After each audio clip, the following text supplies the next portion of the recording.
the Ayuk thing is so strange because the 49ers cut all of his guaranteed money, and yet every time there's an open mic situation, they're stumbling over themselves, patting this guy on the back and congratulating him and being nice to him. And well, what is it? Do you want him or do you not want him? Do you like him or do you not like him? I almost get the feeling like Lynch and Shanahan like the guy, and Jed and Parag like the cash.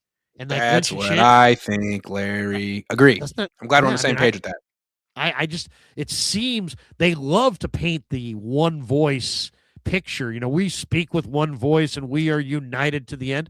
Well, you might want to stop saying so many friendly, nice things about this guy that you took away all of his guaranteed money, because it really leads the rest of us to one conclusion and one conclusion only, that you, John and Kyle, are not on the same page with Jed and Parag. And that's not like us looking for clicks. It's just obvious that Jed and Parag are like, give us our money back. And you're like, well, this can still have a positive outcome. It's like, and anybody who's doing these interviews with John, it's like, have you guys heard of a follow-up?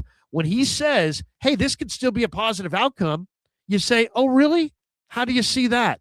I mean, a follow-up right there. How do you see a positive outcome, John, when you've taken away his guaranteed money and seemingly his motivation to play for you? How can it possibly be a positive outcome? Could you maybe explain that? Because I don't understand how we get from A to B here.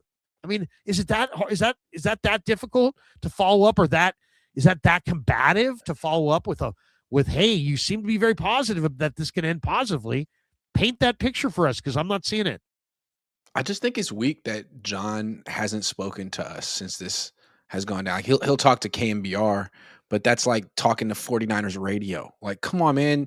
We've talked to Jawan Jennings about this. We've talked to any number of players, coaches.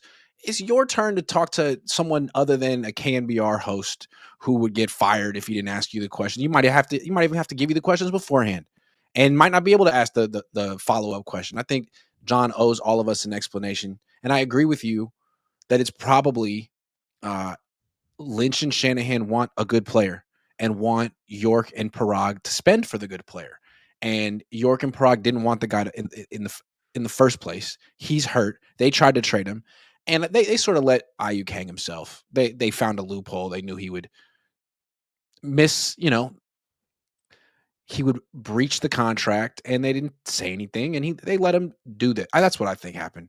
And I bet you Kyle's not happy about it, because who's the replacement? Demarcus Robinson? They don't have one. Well, I mean, yeah, they don't have a replacement, but beyond that, I think Lynch and Shanahan are in the business of being very player friendly, where Jed and, I think Parag is just he's just there literally to protect Jed's investment and the family's money. And other than that, I don't think Parag has even relationships with the players. Probably he's probably just the guy who just comes in and negotiates the deal, finalizes the deal, making sure the organization's not screwed.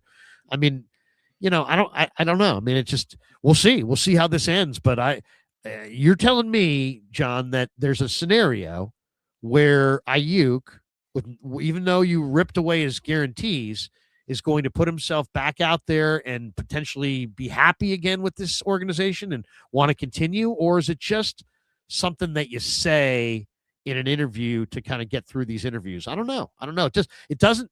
I need more clarification, and I need a follow-up question that says, you seem very positive about this, that this could go in a positive direction.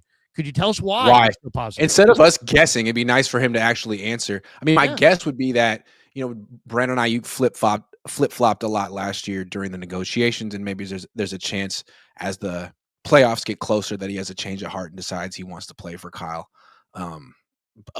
Other than that, it's not like Jed and Parag are going to have a change of heart and start negotiating with Aiyuk again, giving him back some of his guarantees.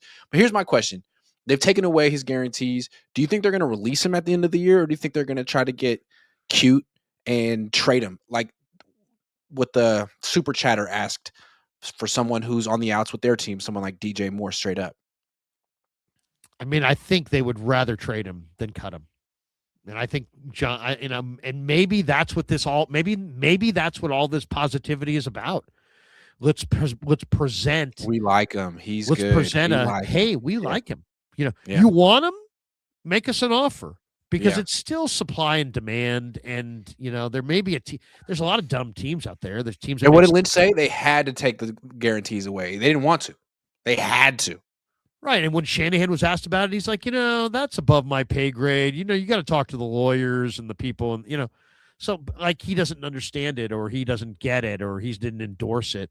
It happened above his. I mean, you are the guy. You're Shanahan. Mhm. You're making $5 million a year. You're partying with Rick Ross. You're the guy. Let's not, let's not pretend that Yeah, you're if not you the weren't guy. the guy, Rick Ross would be partying with someone else. He'd be partying with John That's Lynch, right. but he's not. All right. You've got Rick Ross at your party. You're the guy. That's pretty much the rule.